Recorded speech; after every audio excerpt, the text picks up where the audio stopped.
शरद पवार यांच्या राष्ट्रवादी काँग्रेस पार्टीकडनं दक्षिण लोकसभा मतदार संघात लढवण्याची संधी मिळते, काय सांगाल तुम्ही? मी प्रथमतः आदरणीय पक्षाचे नेते आदरणीय पवारसाहेब, पक्षाचे प्रांताध्यक्ष जयंत पाटील साहेब यांना धन्यवाद देतो की त्यांनी जो माझा विश्वास टाकला आणि विश्वास टाकून मला नगर दक्षिण लोकसभा निवडणूक लढवण्याची उमेदवारी त्या ठिकाणी जाहीर केलेली आहे. त्याबद्दल राष्ट्रवादी काँग्रेस पार्टी, आदरणीय पवारसाहेब असू, आदरणीय जयंत पाटील साहेब असू, आदरणीय ताई असू, या सर्व नेते मंडळींना धन्यवाद देतो आणि त्यांच्या विश्वासाला कुठं तडा जाणार नाही या निमित्ताने सांगतो. काय काय मुद्दे असणार आहेत दक्षिण लोकसभा मतदारसंघातून? सगळ्यात महत्त्वाचं, निवडणूक लढवण्यामागं एक दोन प्रकारचे कारणं असतात. एक कारण असं असतं बऱ्याच जणांचं, तो वर्ग मला बऱ्यापैकी पाहायला मिळतो, एक आपल्या फक्त प्रतिष्ठेसाठी, आपल्या अस्तित्वासाठी निवडणूक लढवणारा एक वर्ग आपण पाहायला मिळतो. पण मी ज्या घटकातून निवडणूक लढवण्याचा लढवतो आणि ज्या वर्गासाठी निवडणूक लढवणार आहे तो म्हणजे माझा शेतकरी सुखी समाधानी कसा होईल. या मतदारसंघातील अनेक प्रश्न प्रलंबित, ते प्रश्न कसे सुटतील. पाण्याचे प्रश्न या मतदारसंघामध्ये भयानक परिस्थिती, पाण्याचे असू, बेरोजगारीचा प्रश्न असू, शेतकऱ्यांच्या मालाला बाजारभाव नाही.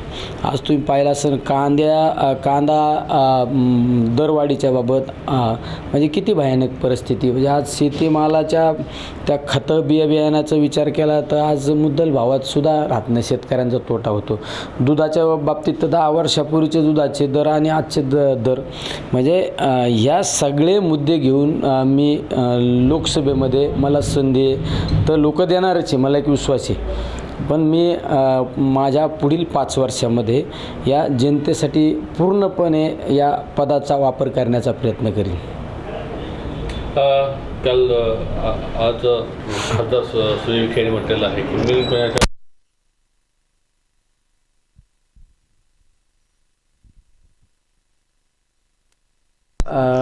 कोण काय म्हणलं यापेक्षा त्या गोष्टीला महत्त्व न देता आपले निवडणुकीमध्ये मुद्दे काय असणारे, मुद्दे म्हणण्यापेक्षा आपण निवडून आल्यानंतर काय करणार हे लोकांना दाखवलं पाहिजे, हे सांगितलं पाहिजे.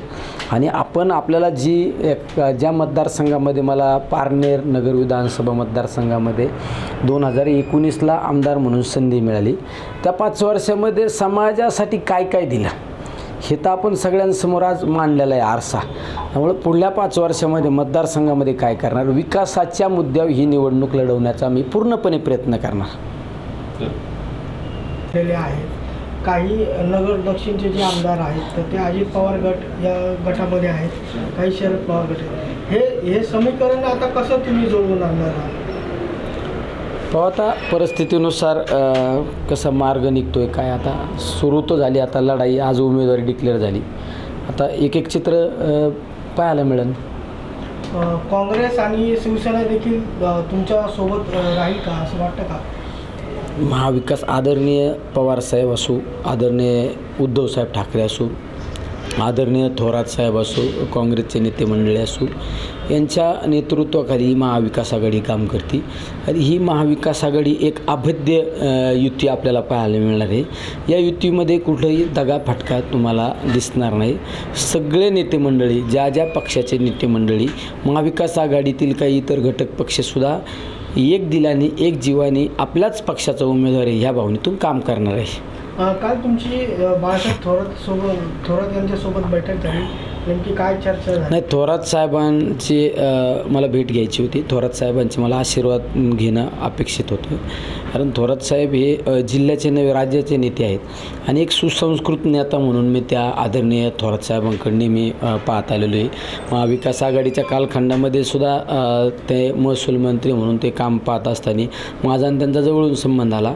पण खरं एक म्हणजे कधी विकासाच्या कामात एखाद्या कामामध्ये कुठं राजकारण आणलं नाही, एक सुसंस्कृतपणे प्रत्येकाला मदत करण्याचं काम करणारा हा नेता आणि आपल्या जिल्ह्यातलं एक नेतृत्व असल्यामुळे त्यांचा आशीर्वाद घेणं माझ्यासाठी महत्त्वाचं होतं.